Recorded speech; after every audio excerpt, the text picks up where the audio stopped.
Assalamualaikum warahmatullahi wabarakatuh. Perkenalkan, nama saya Ziza Khairani dari kelas Ekonomi Islam 5D.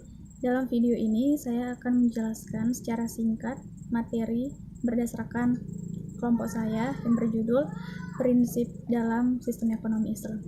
Baiklah, yang pertama, A. Allah menentukan benar dan salah. Sistem ekonomi Islam membedakan antara yang halal dan yang haram.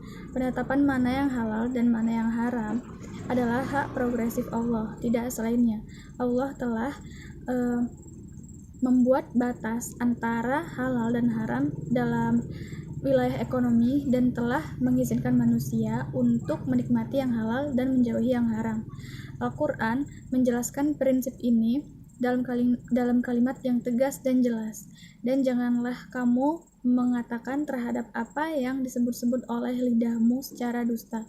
Ini halal dan ini haram, untuk mengada-ngadakan kebohongan terhadap Allah. Sesungguhnya orang-orang yang mengada-ngadakan kebohongan terhadap Allah tiadalah beruntung. Dari Al-Quran, Surat An-Nahl ayat 116. Lalu yang kedua yaitu prinsip penggunaan. Di dalam bingkai halal dan haram yang telah ditetapkan oleh Allah Subhanahu wa Ta'ala, dan juga tetap memperhatikan sikap pertengahan dan kehati-hatian, manusia diizinkan untuk menikmati karunia Allah kepadanya.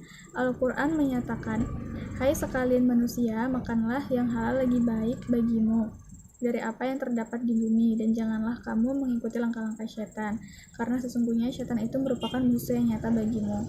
Al-Quran Surat Al-Baqarah ayat 168. Lalu yang ketiga yaitu ada prinsip pertengahan. Jadi Islam dengan tegas melarang para pemeluknya melangkah melampaui batas hingga terjatuh ke hal-hal yang ekstrim.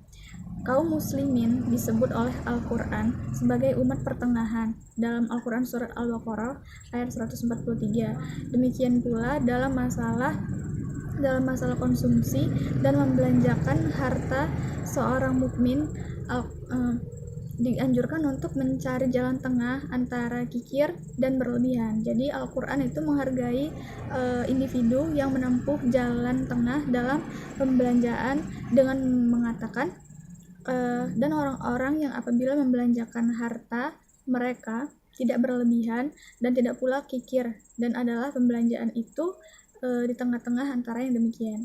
Al-Quran Surat Al-Furqan ayat 67. Lalu selanjutnya ada kebebasan ekonomi. Prinsip Islam tentang kebebasan ekonomi berarti bahwa seorang individu telah diberi kebebasan oleh Allah untuk mencari harta, memilikinya, serta membelanjakannya sesuai dengan kehendaknya. Prinsip tersebut juga bermakna kebebasan untuk memilih profesi, bisnis maupun lapangan kerja dalam mencari nafkah.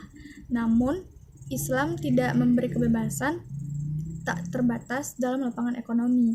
Dengan senantiasa memperhatikan aturan halal dan haram, seorang individu mendapat kebebasan penuh untuk mencari dan membelanjakan hartanya sekehendaknya. Lalu, ada prinsip keadilan. Nah, dalam prinsip keadilan ini, Islam mengenai keadilan itu berlaku di semua wilayah kegiatan manusia, baik di bidang hukum, sosial, politik maupun ekonomi. Sebenarnya sistem ekonomi Islam ini didasarkan pada prinsip keadilan yang meliputi seluruh aspek dasar perekonomian. Seperti contohnya itu produksi, distribusi, konsumsi, dan juga pertukaran. Nah, prinsip-prinsip ekonomi Islam membentuk keseluruhan kerangka yang jika diibaratkan itu sebagai sebuah bangunan. Jadi bangunan ekonomi Islam itu didasarkan atas 5 nilai universal. Yang pertama yaitu tauhid, yang artinya keimanan. Lalu ada al yang artinya itu keadilan. Yang ketiga nubuwah, artinya kenabian. Baru khilafah yang artinya pemerintahan, dan ma'ad yang artinya hasil. Jadi kelima nilai ini menjadi dasar inspirasi untuk menyusun proposisi-proposisi dan teori-teori ekonomi Islam. Baiklah, itu saja yang dapat saya sampaikan. Mohon maaf atas segala kekurangan. Saya akhiri. Wassalamualaikum warahmatullahi wabarakatuh.